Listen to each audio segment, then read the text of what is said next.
Hey everyone, it's James, Dream Better English, episode number 18, and I want to talk to you guys today about the British royal family because no other royal family matters. According to the British people, we don't care about the Spanish, the Belgians, the Dutch, any royal families around the world, Thailand, you name it, we don't care. It's all about the British royal family.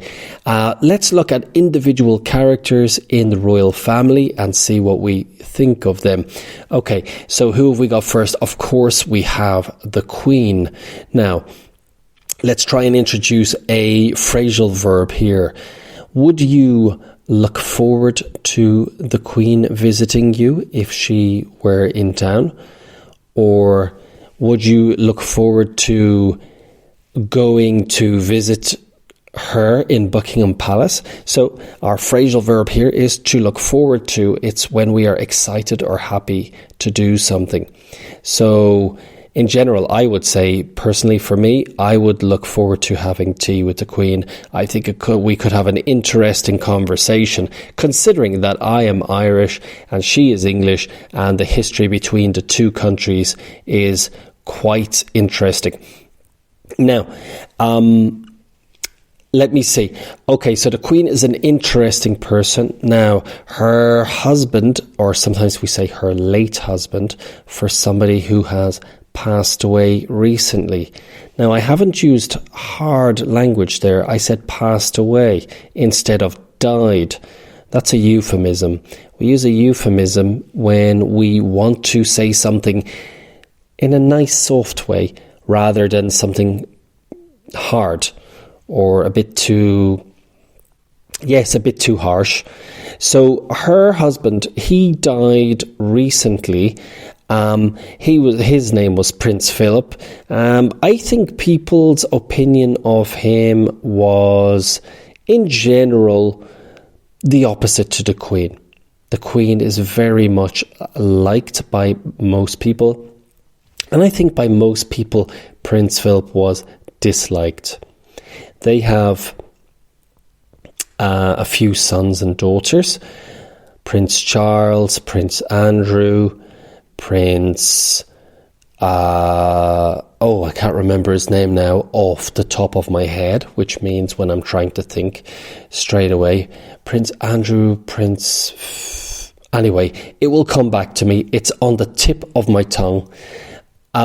Princess Anne is their daughter. Princess Anne is seen as a popular person. She keeps herself to herself, which means she doesn't appear very much on TV or in the newspapers. She's a quiet person. She is a private person. She keeps herself to herself. Prince Andrew is unpopular. He's unpopular. He was closely related to the Jeffrey Epstein case about child sex trafficking. And he appeared on an interview with the BBC, which didn't help him at all because he appeared very disconnected and he seemed like a very privileged person who felt that I'm privileged, I cannot be touched. So very unpopular person, Prince Andrew. As I said, Princess Anne is a popular person. And then we have the person who is next in line to the throne, and that is Prince Charles.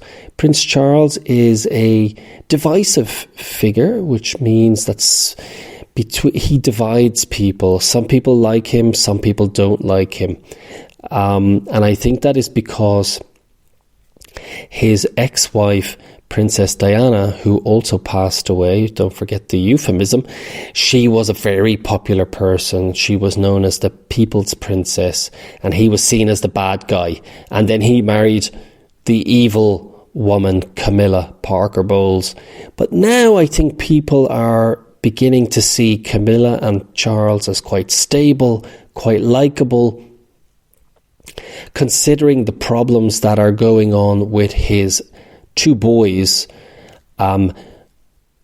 Prince William and Harry, who have been kind of fighting with each other. Well, according to the newspapers, they are fighting with each other all the time. Now, some people might use the expression "boys will be boys" when they to excuse this behaviour of boys or men, adults fighting or behaving badly. Boys will be boys. However, I believe that at the moment, Harry, who is the Duke of Sussex, married to Meghan Markle, the Duchess of Sussex, those two are fascinating characters for people, but there's a love-hate relationship with the people. I think she is very unpopular and he is seen as popular. And on the other hand, you have Kate and William, who are the Duke and Duchess of Cambridge, and they are quite likeable figures. However, they may be seen as slightly boring, but stable as well, like Prince Charles. But the fascinating figures and the people who are appearing in the newspaper all the time right now are Meghan Markle and Prince Harry. They have left their royal duties and moved to California, and they are entering into the private world of business. So some people feel that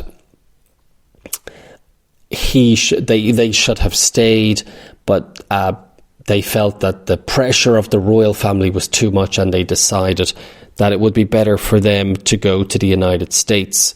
Now, who else do we have in the royal family? Well, there's I still can't remember the name of the third son, but he's a very quiet person. As I said before, keeps himself to himself. They run with his wife, they run a public relations company, I believe. And he's seen as quite a nice figure, but kind of boring as well. The royal family is they're considering slimming down, so making the main focus of the people, the special people in the family, smaller. So because there's some princesses here and there that don't really do anything, and the common people of the country don't really like the idea of too many princes and princesses. So Prince Charles is considering slimming down the duties of some of these people. Okay, so that's what I wanted to talk about today. I hope I didn't muck it up. That's my slang of the day.